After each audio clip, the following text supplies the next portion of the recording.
Mesdames, Messieurs, bonsoir, bienvenue à cette grande édition d'information sur la télévision Labari.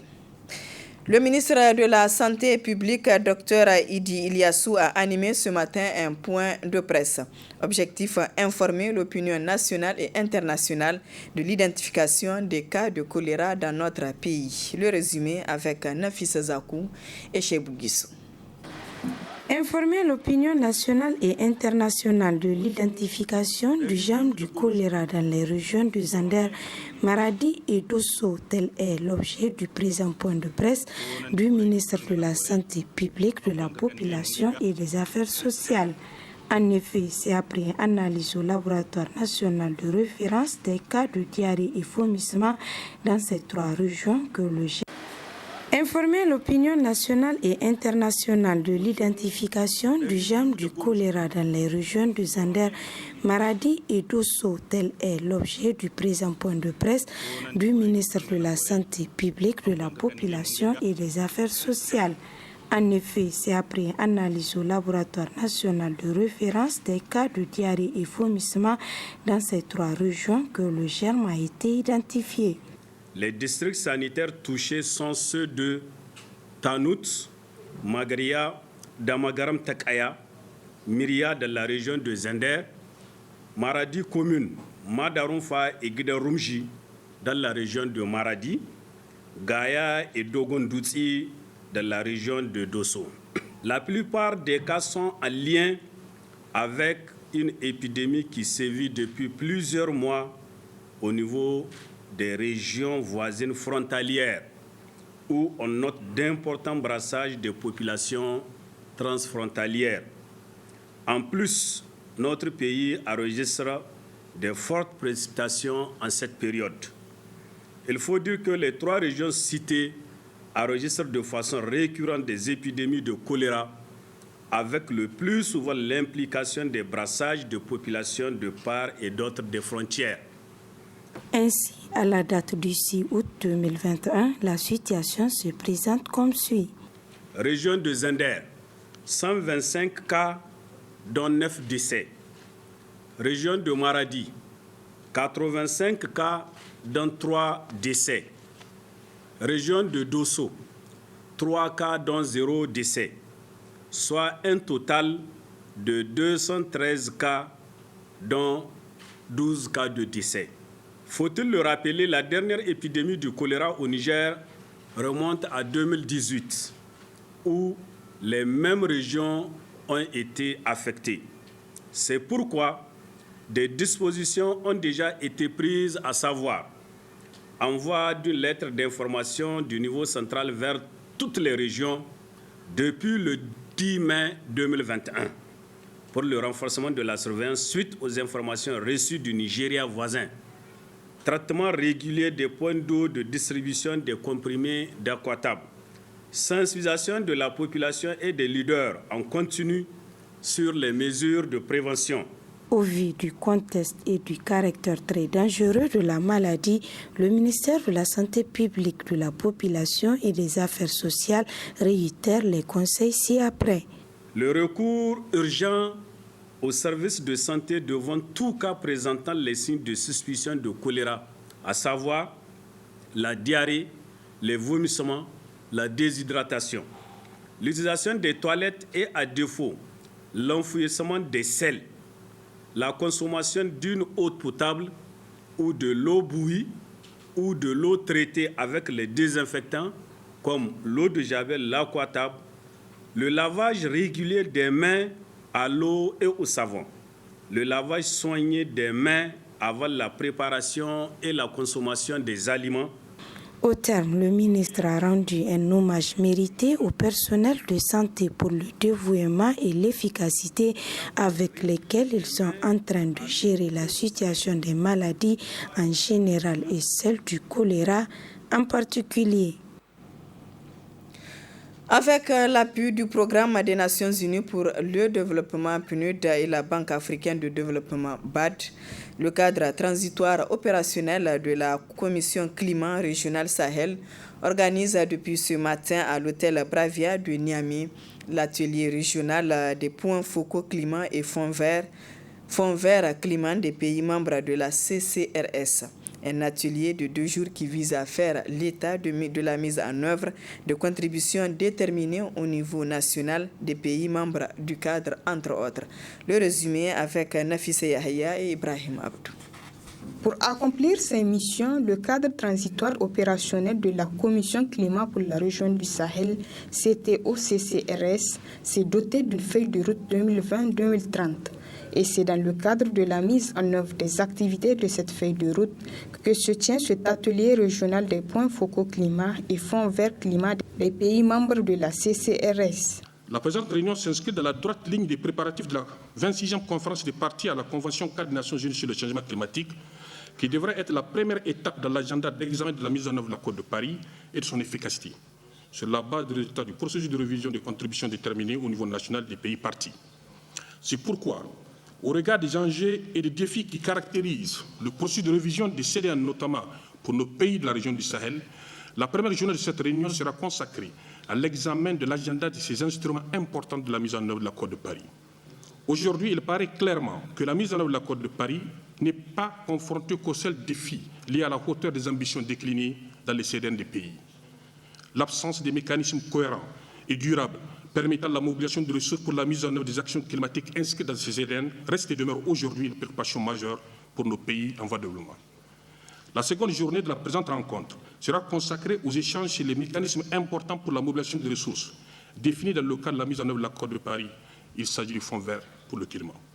Ce fonds, faudrait-il le rappeler, est destiné à devenir le principal mécanisme de financement multilatéral pour aider les pays en développement dans leur effort d'atténuation et d'adaptation. Pour lutter contre la pauvreté et le changement climatique, les pays membres de la Commission Climat Région Sahel peuvent compter sur leurs partenaires, le Programme des Nations Unies pour le développement PNUD et la Banque africaine de développement BAD. À cet effet, nous n'épargnerons aucun effort pour aider les pays du Sahel à relever ces défis et réitérons notre soutien aux populations des pays membres de la Commission dans l'initiative visant à renforcer la résilience au changement climatique. En particulier, nous ne ménagerons aucun effort pour soutenir les pays du Sahel dans leurs efforts de mobilisation de ressources nécessaires à la mise en œuvre du PKRS.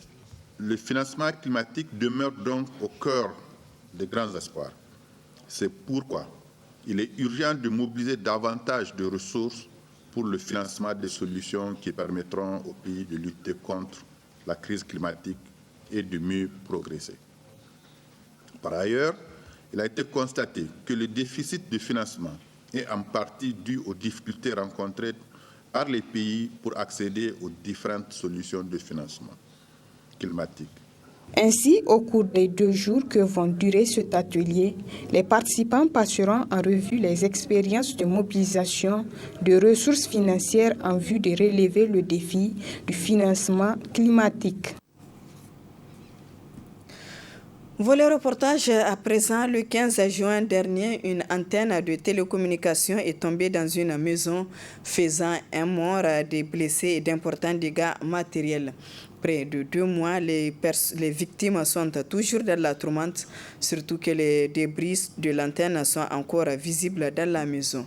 Reportage à Ismaël Moumouni et Aboubakar Souley.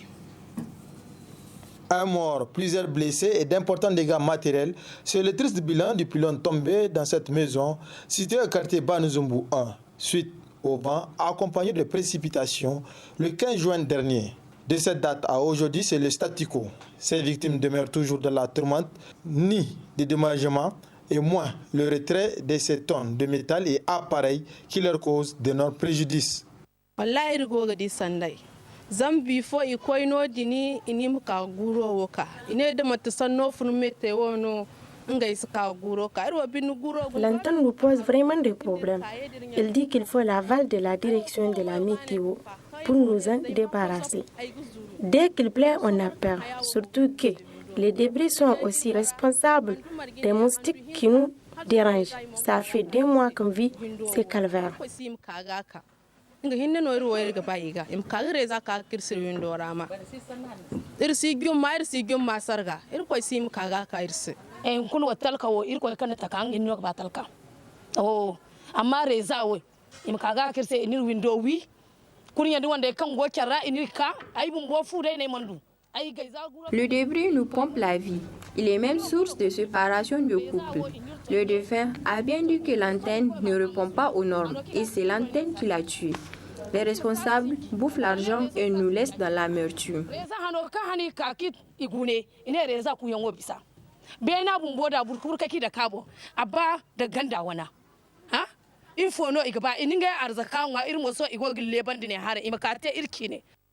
Attristés et ne savent plus à quel sens se vouer, les seuls habitants qui restent dans la maison lancent ce cri de cœur à l'endroit des autorités.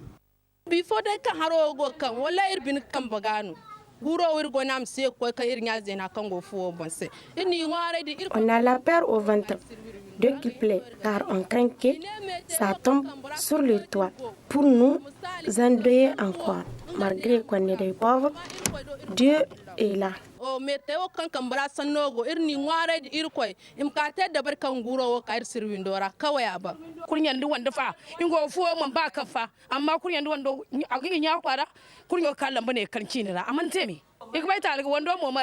Le mari et sa femme ne logent pas ensemble à cause de l'antenne. Même la veuve a quitté car sa maison est effondrée, alors que c'est ici qu'elle devrait faire son veuvage. Les responsables de l'antenne sont même incapables de prendre nos nouvelles. Même ma fille fait partie des blessés.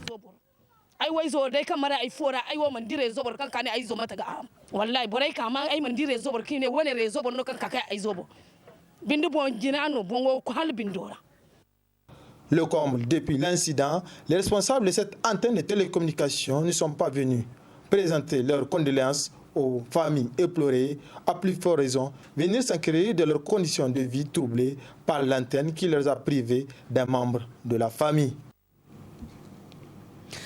Parlons de l'éducation à présent dans le cadre du renforcement du niveau des élèves. Des enseignants assurent des cours de répétition pour les élèves de tous les niveaux.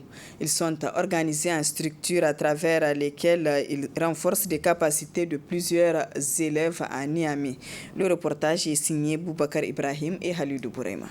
Cadeau, le cours d'appui à domicile. Voilà l'expression à travers laquelle les enseignants, dont certains avec plus de 10 ans d'expérience dans le domaine, ont entrepris de venir en aide au persistant phénomène de la baisse des niveaux. Ils visent à travers ce cadre de maintenir et de renforcer les capacités des élèves, à la fois du primaire, du collège et du lycée. À travers Cadeau, ça fait plus de 8 ans que Cadeau intervient à domicile. Donc, elle dispense des cours de renforcement à domicile. Donc, plus de 8 ans, nous accompagnons beaucoup des élèves à redoubler d'efforts dans leur scolarité. Oui. Donc, plus précisément, aujourd'hui, nous avons plus de 150 élèves qui suivent donc le cours d'appui à domicile avec Cadeau. Nos objectifs à travers Cadeau, c'est d'accompagner les élèves dans chaque étape de leur scolarité.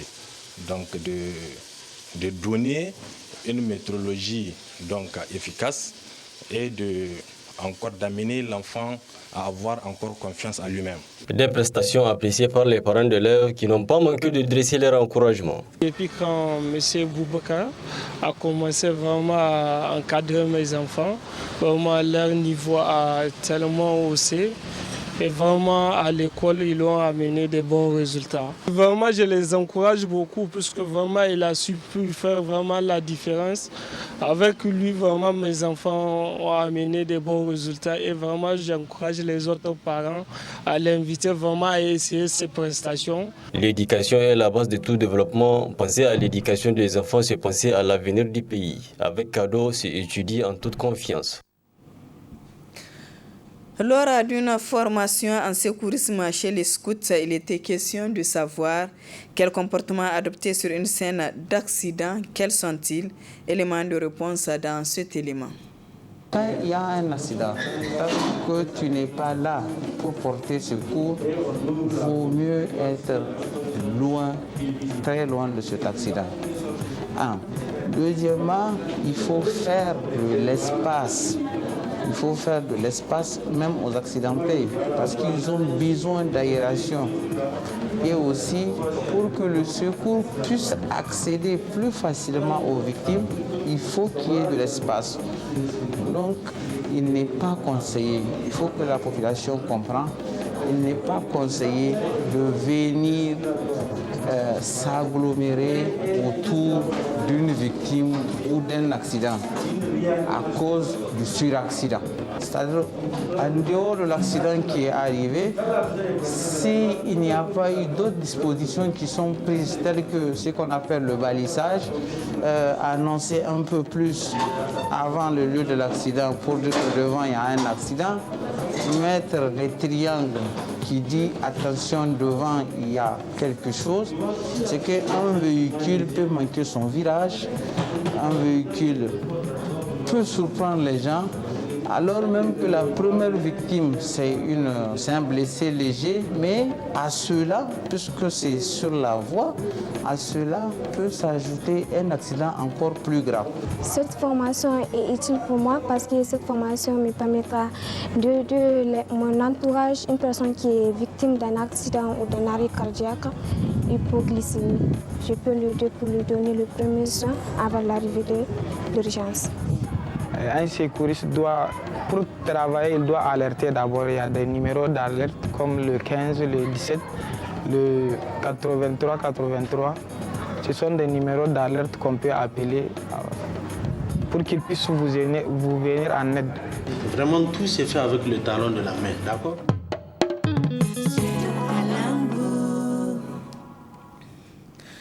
Quatre athlètes vont représenter le Niger aux Jeux paralympiques de Tokyo prévus le 22 août prochain. Les associations des personnes vivant avec un handicap ont tenu à encourager nos ambassadeurs avant leur départ. Reportage Ismaël Moumouni et Sadou Doumi. Fatih Hamidou, Ousmane Habi, Abdoulaye Habi et Ibrahim Sayawou sont les ambassadeurs qui vont représenter le Niger aux Jeux paralympiques de Tokyo prévus le 20 août prochain.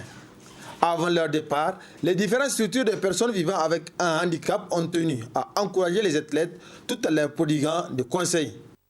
Que les gens ne se fassent aucun doute de notre soutien indéfectible à la cause des personnes handicapées, quel que soit le domaine dans lequel cela est nécessaire. Nous sommes très déterminés à accompagner les personnes handicapées sur tous les plans. Le Niger mérite que toutes ces filles, tous les fils se battent pour le drapeau, pour l'honneur et la dignité du Niger. Et nous ne doutons pas un instant que vous savez cela, vous en êtes conscients et que vous allez aller défendre les couleurs. J'ai dit, le jour où vous allez revenir, nous serons là, debout, à vous accueillir avec la plus grande joie, avec la plus grande dignité, parce que nous savons que vous allez aller défendre le Niger. Pas nous rapporter des médailles. Les médailles, c'est secondaire. C'est la défense du drapeau national qui est important. Comment on se prépare pour cette compétition? On a 4 athlètes qui vont concourir, dont 2 en lancer de poids et 2 en sprint 100 mètres. On est là pour présenter nos athlètes qui vont aller représenter dignement le Niger, plus particulièrement les personnes handicapées. Ravis de cette marque d'estime, les athlètes ont raffirmé leur volonté de donner les meilleurs d'eux pour hisser haut le drapeau du Niger.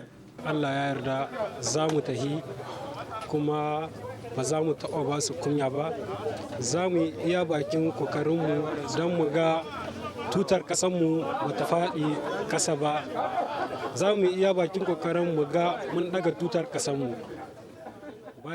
Nous sommes conscients du poids qui repose sur nos épaules. On va se battre pour notre chère patrie, le Niger. Pour cela, on va se donner corps et âme.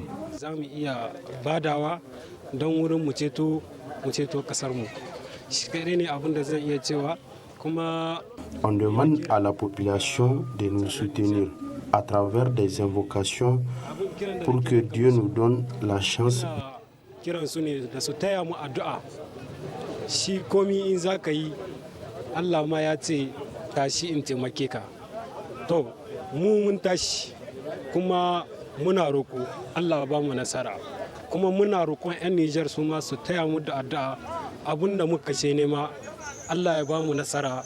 Le Niger participera à ces Jeux paralympiques au Japon dans 2 disciplines, à savoir lancer des poids et la vitesse de 100 mètres. Nos ambassadeurs vont quitter le pays en 2 vagues, le 14 et le 20 août prochain. Voilà, mesdames, messieurs, ici prend fin ce journal. Merci à vous de l'avoir suivi et excellente soirée en compagnie du programme de la télévision Labari.